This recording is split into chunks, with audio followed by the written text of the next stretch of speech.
Supreme court ಕೂಡ ತೀರ್ಪು ಕೊಟ್ಟಿದೆ, ಅರ್ಜಿ ವಜಾ ಮಾಡಿದೆ. ಇದರ ಹೊರತಾಗಿಯೂ ಸ್ನೇಹಮಯಿ ಕೃಷ್ಣ ಅವರು ಒಪ್ಕೋತಾ ಇಲ್ಲ.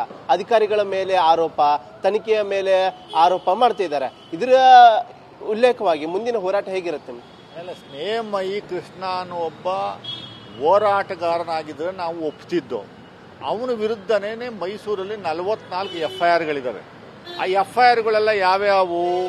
ಬ್ಲ್ಯಾಕ್ ಮೇಲು, ಎಕ್ಸ್ಟಾರ್ಷನ್ನು, ಕೊಲೆ ಕೇಸಲ್ಲೂ ಇದ್ದಾನೆ. ಅವನು ರೌಡಿ ಶೀಟರ್ ಆಗಿದ್ದಾನೆ.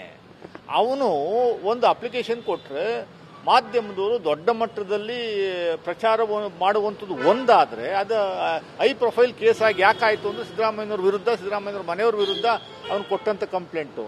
ಅವನು ಸುಪ್ರೀಂ ಕೋರ್ಟ್ ಅಡ್ವೊಕೇಟ್ಸ್ಗಳನ್ನ ಕರ್ಕೊಂಬಂದು ಹೈಕೋರ್ಟಲ್ಲಿ ಮತ್ತು ಸುಪ್ರೀಂ ಕೋರ್ಟಲ್ಲಿ ವಾದ ಮಂಡನೆ ಮಾಡಿಸ್ತಾವನೆ ಅಂತ ಅಂದರೆ ಒಬ್ಬ ಒಂದು ಸಿಟ್ಟಿಂಗಿಗೆ ಒಂದು ಸಾರಿ ಸುಪ್ರೀಂ ಕೋರ್ಟ್ ಜಡ್ಜು ಕರ್ನಾಟಕಕ್ಕೆ ಬಂದು ಬೆಂಗಳೂರಿಗೆ ಬಂದು ಆರ್ಗ್ಯೂ ಮಾಡಬೇಕಾದ್ರೆ ಅವ್ರ ಫೀಸೇ ಕನಿಷ್ಠ 10 ಲಕ್ಷ, 15 ಲಕ್ಷ, 20 ಲಕ್ಷ ರೂಪಾಯಿ. ಯಾರು ಕೊಡ್ತಾವ್ರೆ ಆ ಫೀಸ್? ಯಾರು ಕೊಡ್ತಾವ್ರೆ? ಫ್ರೀಯಾಗಿ ಬಂದು ಆರ್ಗ್ಯೂ ಮಾಡ್ತಾವ್ರೆ ಅವರು. 100ಕ್ಕೂ 100ರಷ್ಟು BJP ಅವರು, BJP ಮತ್ತು JDS ಬಿಗಿನಿಂಗಲ್ಲೇ ಇವರಿಬ್ಬರು ಕಂಬೈಂಡ್ ಆಗಿ ಅವನ್ನ ಒಬ್ಬ ಆಕ್ಟರ್ನ ಸೃಷ್ಟಿ ಮಾಡಿ, ಸೈಡ್ ಆಕ್ಟರ್ನ ಸೃಷ್ಟಿ ಮಾಡಿ ಹೀರೋ ಮಾಡುವಂಥದಕ್ಕೆ ಹೊರಟಿದ್ರು.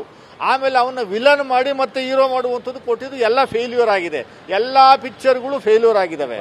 ಮನೆಯದಾಗಿ ಸರ್, ಲೋಕಾಯುಕ್ತ ಕಚೇರಿಗೆ ಅಧಿಕಾರಿಗಳಿಗೆ ಏನು ಮನವಿ ಮಾಡ್ಕೊಂಡಿದ್ದೀವಿ? ನಾವು ಲೋಕಾಯುಕ್ತರಿಗೆ ನೇರವಾಗಿ ನಮ್ಮ ಮನೋಹರ್ ಅವರು ಹೇಳಿದ್ದಾರೆ, ಸ್ವಾಮಿ ನೀವು ಸುಮ್ಮನೆ ಹಿಂಗೆ ಮೌನ ವಹಿಸಿ ಸುಮ್ಮನೆ ಕೂತ್ಕೊಂಡ್ರೆ ಜನಗಳು ನಿಮ್ಮ ಮೇಲೆ ಅನುಮಾನವನ್ನು ವ್ಯಕ್ತಪಡಿಸ್ತಾರೆ.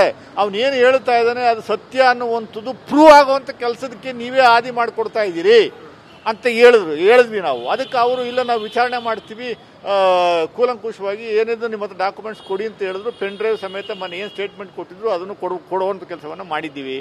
ಅದು ಯಾವ ಥರ ತನಿಖೆ ಮಾಡ್ತಾರೆ ನೋಡಬೇಕು. ಲೋಕಾಯುಕ್ತ ಸಂಸ್ಥೆನ ಸಂಪೂರ್ಣವಾಗಿ ಹಾಳು ಮಾಡಬೇಕು, ಲೋಕಾಯುಕ್ತ ಸಂಸ್ಥೆನ ದಾರಿಗೆ ಹೋಗೋರೆಲ್ಲ ಬೈಬೇಕು ಅನ್ನುವಂಥದ್ದು ಪರಿಕಲ್ಪನೆ ಏನಾದರೂ ಲೋಕಾಯುಕ್ತ ಆನರಬಲ್ ಲೋಕಾಯುಕ್ತ ಅವ್ರಿಗೆ ಇದ್ದರೆ ಅದು ನಾವೇನು ಮಾಡೋಕ್ಕಾಗ್ತದೆ? ಇದು ನಮ್ಮ ರಾಜ್ಯದ ದುರಂತ ಕರ್ಮ ಅಂತ ಅಂದ್ಕೊಂಡು ನಾವು ಸುಮ್ಮನೆ ಇರಬೇಕಾಗುತ್ತೆ ಅಷ್ಟೇ. ಇದಿಷ್ಟು ಲೋಕಾಯುಕ್ತ ಕಚೇರಿಗೆ ಕಾಂಗ್ರೆಸ್ ನಿಯೋಗ ಮನವಿ ಮಾಡಿಕೊಂಡಿದೆ. ಸ್ನೇಹಮಯಿ ಕೃಷ್ಣ ವಿರುದ್ಧ ಗಂಭೀರವಾದ ಕ್ರಮ ಕೈಗೊಳ್ಳಬೇಕು ಅಂತ ಮನವಿ ಮಾಡಿದೆ. ಕ್ಯಾಮರಾ ಪರ್ಸನ್ ಶ್ರೀಕಾಂತ್ ಜೊತೆ ಈರಣ್ಣ ಬಸವ, TV9 ಬೆಂಗಳೂರು.